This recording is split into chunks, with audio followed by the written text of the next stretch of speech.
لو عايز البسبوسة بالقشطة مظبوطة من أول مرة ركز معايا، هوريك الطريقة خطوة خطوة.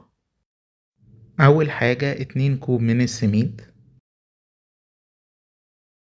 نص كوباية من السكر، نص كوباية من جوز الهند المبشور، رشة ملح ومعلقة صغيرة من البيكنج باودر، ونقلب كل الخليط مع بعضه. وبعد كده هنضيف نص كوباية خليط من الزيت على السمنة، وهنقلبهم كلهم. وأهم حاجة التقليب يبقى مش كتير لغاية ما يبقى معانا بالشكل ده. أهم حاجة ما نخلطوش كتير.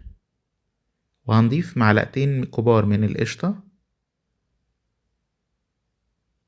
وهنضيف كوب من الحليب، أو على حسب نوع السميد معانا ممكن نزود أو نقلل على حسب النوع اللي احنا بنستخدمه، لغاية ما يكون بالقوام ده. وهنضيف بيضة وعليها فانيليا ونخلطهم مع بعض. أهم حاجة التقليب زي ما قلنا ما يكونش كتير.